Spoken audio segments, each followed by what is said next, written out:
안녕하세요. 오늘 너무 행복한 안식일입니다.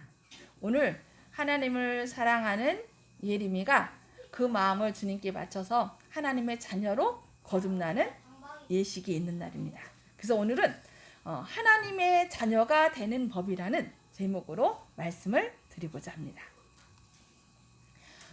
이 세상에는 두 종류로 존재하는 사람들이 있습니다. 첫 번째는 이제 있을 존이라고 존재인데, 있을 존, 우리가 저 존자를 거의 있을 존으로 알고 있어요. 근데 있을 존은 하나의 인간이 뭐로 산다고요? 아들로 사는 거. 아들 자자가 있잖아요. 아들로 사는 거예요. 근데 이 우리가 있을 존으로만 얘기하는데 다른 뜻이 있는데 그것이 바로 뭐라고요? 불쌍히 여길 존. 아들이기 때문에 불쌍히 여김을 받는다는 것입니다. 그래서 성경 요한일서 5장 12절에는 아들이 있는 자에게는 뭐가 있고? 생명이 있고, 하나님의 아들이 없는 자에게는 생명이 없느니라 라고 말씀하고 있습니다. 그리고 실제 그 아들은 누구냐? 예수께서 가라사대 나는 부활이요 생명이니 나를 믿는 자는 죽어도 어떻게 해요? 죽어도 살겠고, 부활이요 생명 대신 이 예수님을 믿는 사람은 하나님의 아들이 되어서 죽는다고요? 죽지 않는다고요? 죽어도 사는 이런 놀라운 축복 안에 사는 것입니다. 근데 똑같은 있을 죄인데, 있다는 뜻인데 그 옆에 뭐라고 써 있어요? 제멋대로 행할 죄. 존재하는데 위에는 아들로서 존재하지만 밑에는 내 마음대로 행하는 사람입니다. 그래서 하나의 인간이 뭐로 사는 거예요? 아들이 아니라 흙으로. 흙에 생명이 있나요? 하나님의 생명이 불어넣어지기 전에는 생명이 없습니다. 그래서 여기 예레미야 17장 13절에는 무릇 여호와를 떠나는 자는 어디에 기록돼요? 흙에 기록이 되오리니 이는 생수의 근원이신 여호와를 버림이니라. 하나님께서는 우리가 이 하나님의 아들로서 영원토록 죽지 않고 영원토록 행복하게 살도록 창조하셨습니다. 그러나 죄로 인하여 무슨 존재가 된 거예요? 죽을 수밖에 없는 흙의 존재가 된 거예요. 그러나 다시 하나님께서 이 땅에 오셔서 우리에게 아들로 다시 살 수 있는 길을 마련했는데 그 아들이 되는 방법에 대해서 오늘 같이 살펴보겠습니다. 자, 여기 한밤중에 니고데모가 누구를 찾아갔어요? 예수님을 찾아갔습니다. 그러자 예수님께서 그 니고데모를 보고 하시는 말씀이 사람이 거듭나지 아니하면 하나님 나라를 볼 수 없느니라. 그 당시 거듭나는 의식은 누구만 행했냐면은 이방인이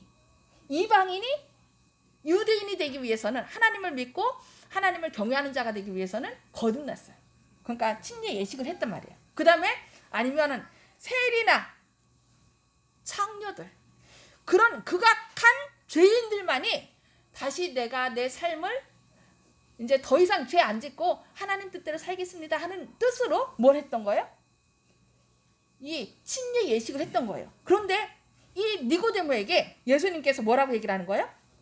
사람이 거듭나지 아니하면 하나님 나라를 볼 수 없느니라. 이 니고데모가 어땠을까요? 화가 났어요. 아니, 나를 뭘로 보는 거야? 나는 바리새인 중에 바리새인이요.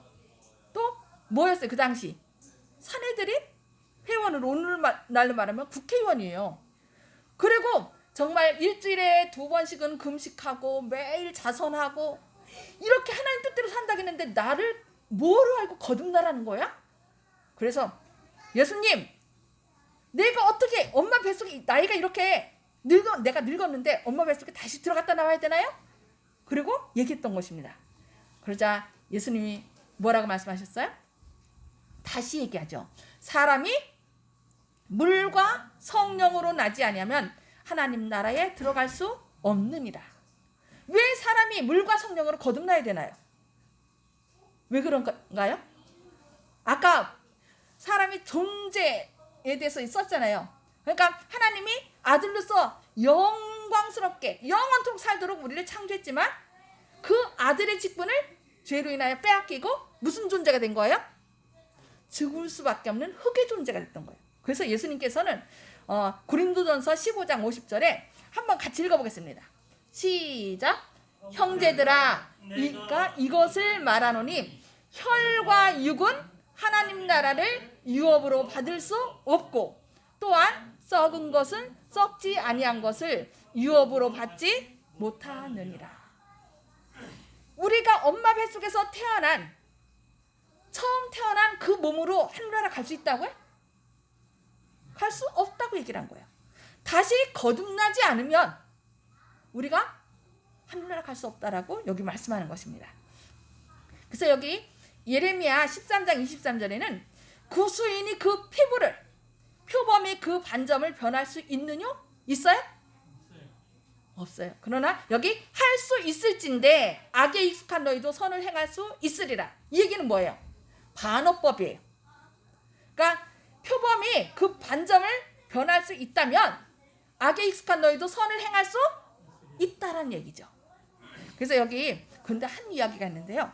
여기 그래서 옛날에 우리나라에서 미국으로 이민간 사람 중에 그 자녀들이 너무 백인들이 너무 놀리니까 어떻게 해요?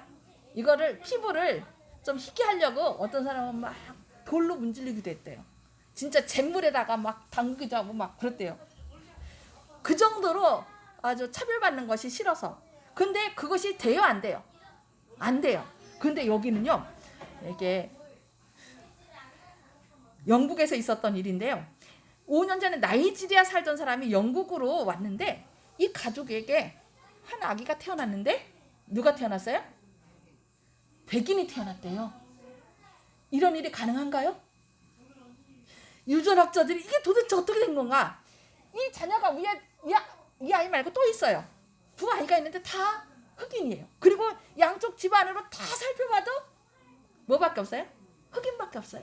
근데 아기가 태어난 거예요. 백인 아이가. 유전자가 변이된 건가요? 염색체 이상에는. 예, 어쨌든 이것은 100만 분의 1이래요. 그렇게 어려운 일이래요. 근데 이런 일도 세상에 일어나긴 했습니다. 근데 어쨌든 이렇게 사람이 새롭게 거듭나는 것은 쉽다 어렵다? 할 수 있다? 할 수 없는 일이라고 얘기를 하고 있습니다. 이 이야기를 들은 니고데모가 여기 외적인 생애에 적용되는 것과 같은 율법의 조문에 대한 문자적 순종은 그것이 아무리 엄격하게 지켜진다 하더라도 사람에게 하늘 왕국에 들어가게 하는 자격을 줄 수 없다는 것을 니고데모는 깨달았다라고 시대의 소망 174쪽에서 말하고 있습니다. 니고데모는 이 예수님과의 대화에서 처음에는 거듭나야 된다니까 어떻게 했어요? 막 화가 났어요. 나를 뭘로 보고. 그러나 말씀을 쭉 들으면서 물과 성령으로 거듭나지 아니하면 하나님 나라에 들어갈 수 없다라는 얘기를 쫙 들으면서 내가 외적으로 문자적으로 지키는 이 율법 준수 이것 자체가 나를 구원할 수 없다는 것을 깨닫게 된 것입니다. 그래서 예수님께서는요, 참 이 창조물을 만들 때 우리에게 여러 가지로 제가 늘 말씀드리죠. 저녁에 잠을 자고 아침에 어떻게 한다고요? 다시 일어나는 걸 우리에게 뭘 알려주셨어요? 부활. 죽음을 잠으로 바꾸시고 아침에 그래서 여러분들 아침에 일어날 때마다 하나님 나를 부활시켜 주심에 감사합니다. 그래야 돼요. 그래야 실제로 내가 생을 마감할 때 이것이 영원히 죽는 것이 아니라 잠자는 것이고 예수님 부활하신 날에 재림하신 날에 어떻게 하신다? 나를 다시 부활시켜 주신다는 것을 실제로 여러분이 믿게 되는 것입니다. 그래서 여기도 보면은 이렇게 변화되는 것을 어떤 과정으로 알려주셨냐면은 이게 뭐예요? 나비의 일생이에요. 저런 꿈틀꿈틀거리는 벌레, 징그러워 막 사람들 보면은 막 징그럽잖아요. 근데 이 벌레가 번데기가 됐다가 뭐가 돼요? 아름다운 나비가 돼요. 이런 자연계의 과정을 통하여 거듭남에 대해서 하나님께서 우리에게 쉽게 말씀해 주셨습니다. 여기 혹시 개미 귀신이라는 애벌레 아십니까? 개미 귀신. 저도 몰랐는데요. 이 개미 귀신은요, 이렇게 모래를요, 이렇게 삼각형 깔때기처럼 이렇게 판대요. 그러고서 거기에 이제 개미가 지나가다가 딱 걸리면은 딱 잡아갖고서 이 앞에 뭐가 있어요? 앞에 이렇게 뭐라고 그래요? 집게로 딱 해갖고서 그 개미의 진액을 빨아먹고 사는 것이 바로 이 개미 귀신이에요. 그래서 이름이 뭐로 붙었어요? 개미 귀신이라고 붙었어요. 개미를 잡는 귀신이라는 거예요. 근데 이런 개미 귀신이 어떻게 변하는지 아세요? 여러분 어떻게 될까요? 이게 뭐예요? 아름다운 명주 잠자리가 된다는 것입니다. 이게 우리 힘으로 가능한가요? 가능하지 않아요. 그러나 하나님께서는 이런 자연계의 법칙을 통하여 너희도 누구 안에 있으면? 하나님 안에 있으면 이렇게 아름답게 변할 수 있다는 것을 우리에게 실예를 통하여 말씀해 주시는 거예요. 우리가 조금만 눈에 보이는 것만이 아니라 보이지 않는 이런 뒷면을 살펴보면 하나님께서 우리가 살 수 있는, 죽을 수밖에 없는 우리가 살 수 있는 여러 가지 과정들을 깨달을 수 있도록 이렇게 자연의 여러 가지 실례들을 주셨다는 것입니다. 그래서 베드로전서 3장 21절에는 물의 의미를, 물은 예수 그리스도의 부활하심으로 말미암아 이제 너희를 구원하는 편이 뭐라? 곧 침례라고 얘기하고 있습니다. 그래서 로마서 6장 3절로 4절에는 이 말씀을 이렇게 얘기를 합니다. 무릇 그리스도 예수 앞하여 침례를 받은 우리는 그의 뭐와? 죽으심과 합하여 침례받은 줄을 알지 못하느냐. 그러므로 우리가 그의 죽으심과 합하여 침례를 받음으로 그와 함께 뭐 됐다고요? 장사되었나니. 이는 아버지의 영광으로 말미암아 그리스도를 죽은 자 가운데서 살리심과 같이 우리로 또한 새 생명 가운데서 행하게 하려 함이니라 라고 말씀하고 있는 것입니다. 실제로 이렇게 예수님과 함께, 솔직히 우리 살아있는 우리가 죽을 수 있어요? 죽으면 그냥 죽으면 끝나잖아요. 그래서 누구와 함께? 예수님의 십자가 앞에서 나의 모든 죄에 대해서 죽는 겁니다. 그 다음에 죽은 사람을 이렇게 장사 지내지 않으면 어떻게 돼요? 그 썩은 냄새가 진동을 하죠. 진동을 합니다. 그래서 장사 지내는 방법이 있는데 몇 가지가 있죠? 장사 지내는 방법 3가지가 있죠. 땅에 매장하는 거, 아니면 요즘 많이 하죠. 화장하는 거, 화장법. 아니면 또 하나가 있어요. 수장법이 있어요. 그러나 우리가 예식을 행한다고 땅속에 묻을 수 없잖아요. 그리고 너 잠깐만 불 속에 잠깐만 갔더라. 그 예식이니까 괜찮아. 조금만 참아. 할 수 있어요? 할 수 없습니다. 그러나 이 수장법은 어때요? 물속에 들어갔다가 한 1, 2초, 길게 쉬는 사람은 5분도 넘게 이렇게 쉴 수도 있는데 어쨌든 이렇게 수장법에 따라서. 그리고 우리가 엄마 뱃속에서 나올 때 어떻게 나왔어요? 양수, 물속에 있다가 나왔잖아요. 그래서 다시 거듭나는 예식을 함에 있어서 이 침례가 더 정확한 것을 볼 수 있습니다. 그리고 다시 일어날 때는 예수님께서 죽음을 물리치고 이기고 부활하신 것처럼 이제 누구의 자녀로 일어나는 거예요? 하나님의 자녀로 일어나는 것입니다. 너무 기쁘시죠? 예. 우리가 우리의 삶 속에서 이런 침례 예식을 통하여 이렇게 하나님의 자녀로 뭐 할 수 있다? 거듭날 수 있다라고 성경은 우리에게 말씀하는 것입니다. 그래서 여기 사도행전 2장 38절로 39절에 보면 한번 같이 읽어보겠습니다. 시작. 베드로가 가로되 너희가 회개하여 각각 예수 그리스도의 이름으로 침례를 받고 죄사함을 얻으라. 그리하면 성령을 선물로 받으리니 이 약속은 너희와 너희 자녀와 모든 먼 데 사람 곧 주 우리 하나님이 얼마든지 부르시는 자들에게 하신 것이라. 이렇게 말씀합니다. 침례를 받고 죄사함을 받으면 뭘 선물로 받는다고요? 예, 성령을 선물로 받는다. 제가 성령에 대해서 요즘 계속 말씀드리죠. 진짜 성령님께서 우리 삶에 역사하지 않으면은 우리가 아무리 성경을 많이 읽고 교회를 많이 왔다 갔다 한다 할지라도 우리가 새롭게 거듭날 수가 없는 것입니다. 아까 교동문 가운데도 성령이 없으면, 그리스도의 영이 없으면 그리스도의 사람이라 아니라? 아니라 그랬죠. 예, 그래서 우리가 물 침례 받을 수 있어요. 그러나 늘 성령님께서 그 안에 생활 가운데 역사하셔서 너 그렇게 하면 안 돼. 너 예수님이 필요하니까 빨리 예수님께 가. 성령님 계속 우리 삶 속에서 얘기하는데 에이, 나만 그러나? 다른 사람들 다 그런데? 뭐 목사님도 그러던데? 그러면서 만약에 이렇게 핑계를 댄다면 그의 삶이 변화될 수 있습니까?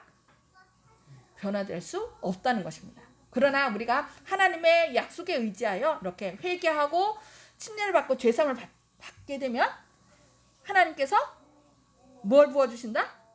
성령을 선물로 받겠다라고 얘기했는데, 이 약속은, 성령을 부어주시겠다는 이 약속은 너희와 너희 자녀와, 그러니까 그 당시 베드로가 그 초대교회 당시에 거기에 모인 사람들한테 얘기한 거예요. 그러네, 너희와 너희 자녀만이 아니라 모든 먼데 사람, 그러니까 후대에, 오늘날 우리에게까지요. 그러니까 예루살렘을 넘어서 사마리아와 유대와 사마리아와 땅 끝까지 이르러, 이렇게 되는 거예요. 그래서 그 당시 사람에게만이 아니라 역사와 시간과 그 모든 장소를 초월하여 오늘날 우리에게까지 우리 예수 하나님이 얼마든지 부르시는 자들에게 하신 것이라 라고 이렇게 말씀하고 있습니다. 여러분, 정말 하나님의 자녀로 거듭나신 거 정말 감사드립니까? 예. 그래서 여기 요한복음 1장 12절에는 영접하는 자, 곧 그 이름을 믿는 자들에게는 누가 되겠다? 하나님의 자녀가 되는 권세를 주셨다. 하나님의 자녀가 된대요. 여러분, 많은 사람들이 하나님의 자녀가 되길 원하는데 그냥 주저주저하는 사람들이 많아요. 그러나 여기 그 이름을 영접하고 그 이름을 믿는 자들에게는 이렇게 하나님의 자녀가 되는 권세를 주셨어요. 양자가 되는 겁니다. 우리가 죄의 자녀로 태어났지만 이제 예수님을 내 개인의 구주로 받아들여서 뭐가 되는 거예요? 하나님의 양자가 되는 거예요. 저희 할아버지가 양자로 이렇게 큰 집으로 오신 거예요. 그래서 저희가 큰 집에 이렇게 호적이 올라가서 쭉 저희가 이제 장손집으로 이렇게 쭉 내려오는 거 볼 수 있는데, 우리도 이렇게 그냥 양자 되는 거 원치 않고 나는 끝까지 내 직분을 바꿀 수 없어라고 고집한다면 어떻게 돼요? 하나님의 자녀가 될 수 없죠. 그래서 우리가 양자가 되면 호적도 바꿔야 돼요. 그죠? 호적을 아버지가 바뀌어줍니다. 그것처럼 우리가 하나님의 자녀가 되면 이렇게 침례 예식을 통하여 우리의 이름이 어디 올려져요? 하늘 생명책에. 한번 같이 읽어보겠습니다. 밑에 시작. 오직 우리의 시민권은 하늘에 있는지라. 거기로서 구원하는 자 곧 주 예수 그리스도를 기다리노니. 우리의 시민권이 어디에 있다고요? 예, 하늘에 있다고요. 그래서 더 이상 사단이 우리를 침노할 수 없도록 한다는 것입니다. 그래서 여기 마지막 시대에 하나님께서 이 계시록 13장에 보면은 마지막 때 우리를 위하여 주신 기별인데, 여기 뭐라고 말씀하시냐면은 죽임을 당한 어린 양의 생명책에 창세 이후로 농명되지 못하고 이 땅에 사는 자들은 다 짐승에게 경배하리라. 이 마지막 때 선택의 기로에 놓이게 됩니다. 아까 그 두 종류로 존재한다고 그랬죠. 아들로 살 것이냐, 흙으로 살 것이냐. 그러니까 하나님의 아들이 되지 않은 사람은 다 누구한테? 짐승에게 경배할 것이라고 했어요. 여기 흙으로 산다는 얘기는요, 하나님을 안 믿는 것도 그렇지만은 누구 뜻대로? 자신의 뜻대로 하나님을 믿는 것도 뜻하는 것입니다. 하나님의 뜻, 양은 어떻게 되냐면은 원래 풀을 먹고 목자가 어디를 인도하든지 따라가는 자가 구원받은 사람들이에요. 근데 나는 내 주인이 인도하는 데 따라가기 싫어. 나 그 목자보다 내가 더 똑똑해. 만약에 그렇게 생각한다면 어떻게 돼요? 안 따라가겠죠. 그래서 성경 보면은 양과 염소가 나와요. 양은 좀 어리석대요. 그 한참도 되면 그냥 앞에 가는 데만 졸졸졸졸 쫓아가기 때문에 그 양들은 목자가 있어야 돼요. 그런데 양 무리에 늘 누구를 두냐면은 염소를 둬요. 왜 염소를 둘까요? 염소는요, 자기 마음대로 짜자자자작 하는 거예요. 자기 마음대로. 그래서 지혜가 있습니다. 그래서 어떻게 보면은 사람들은 누굴 더 좋아할 수 있어요? 양보다 염소를. 아주 이렇게 어떻게 하라면 눈치 탁 보고서 탁탁탁. 아주 어떻게 보면은 너무 똑똑하고 너무 좋을 수 있습니다. 근데 하나님께서는 제 뜻대로 하는 양이 아니라 누구 뜻대로 하는? 하나님의 인도하심을 그대로 따라가는, 비록 어리석다 할지라도 세상 사람들이 뭐 저런, 야 오늘날 같은 시대에 뭐 하나님을 믿어? 그런 신화 같은 이야기를 믿어? 그러면서 우습게 여기고 조롱한다 할지라도 생명 되신 예수님을 끝까지 따라가는 자는 하나님께서 어떻게 하신다고요? 그 짐승에게 경배하지 않고 그 모든 환난 가운데서 우리를 보호해 주시겠다라고 말씀하는 것입니다. 그래서 이렇게 하나님의 자녀가 되는 권세를 가진 자는 끝까지 그 모든 어려움을 이기고 승리할 수 있다는 것을 여러분들이 기억하셔서 늘 정말 주님께서 제 안에 계셔서 성령으로 인도해 달라고 그렇게 늘 기도하시는 저와 여러분 되시기를 바랍니다. 자, 이 시간에는 침례 시문을 하도록 하겠습니다. 예림이 그 자리에서 일어나 주시기 바랍니다. 일어나시고 예림이뿐만 아니라 먼저 침례받은 모든 분들도 여기에 시문할 때 마음속으로 아멘으로 화답하시기 바랍니다. 자, 첫 번째, 성경을 절대적인 신앙의 권위와 기준으로 믿으시겠습니까? 아멘. 예수를 믿음으로 구원받는 것을 확고하게 믿으십니까? 아멘. 이렇게 다른 사람이 뒤에서 아멘 소리 못하니까 손을 이렇게 들으시기 바랍니다. 이렇게 옆으로. 네, 아멘. 세 번째, 성경의 가르침대로 이제 내렸다가 다시. 성경의 가르침대로 물 뿌리는 세례가 아닌 죽음을 뜻하는, 죽음과 장사진행과 부활을 뜻하는 침례를 받고 교회에 입교하시겠습니까? 아멘. 구원받은 성도로서 안식일을 포함한 10계명에 순종하시겠습니까? 아멘. 몸이 하나님의 성전임을 믿고 건강관리를 철저하게 하시겠습니까? 아멘.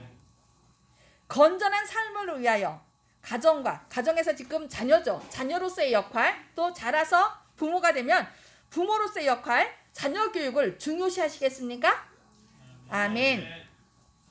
성경 예언에 기초하여 예수님의 재림과 부활을 믿으십니까? 아멘. 자신을 희생하여 다른 사람을 위해 봉사하며 살아가시겠습니까? 아멘. 예수의 품성을 닮아가는 성화의 과정에서 경건한 삶, 그러니까 늘 말씀 보고 기도하고 말씀을 다른 사람들에게 전하는 그런 경건한 삶을 사시겠습니까?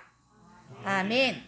네, 이제 여러분들께서도 다 보셨듯이 예림이가 이 모든 다는 아닙니다. 그러니까 축약해서 이렇게 했는데 이 시문에 아멘으로 화답했기 때문에 저는 복음을 전하는 제7안식 예수 재림교회 목사로서 이 차예림 양에게 오늘 침례를 주도록 하겠습니다. 기도하고 침례식을 거행하도록 하겠습니다. 기도하겠습니다. 하늘에 계셔서 저희들을 사랑하신 아버지, 주님께서 사랑하시는 차예림 양이 주님을 개인의 구주로 영접하고 주님께 끝까지 충성하기로 서약하였기에 저는 오늘 여러 사람 성도님들 앞에서 주님의 자녀로 거듭나는 예식을 할 것입니다. 주님, 먼저 침례받은 저희 성도님들도 주님의 은혜로 우리가 거듭날 수 있음을 믿고 또 이 말씀대로 즐겨 순종함으로 앞으로 어떤 유혹이나 시험이 온다 할지라도 주님을 굳게 믿는 믿음으로 그 모든 어려움을 잘 이겨나갈 수 있도록 복에 복을 더하여 주시옵소서.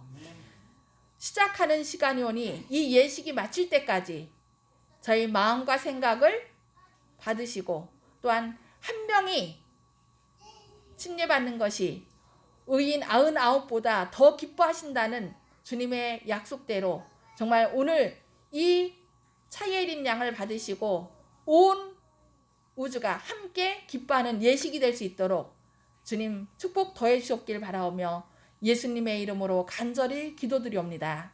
아멘.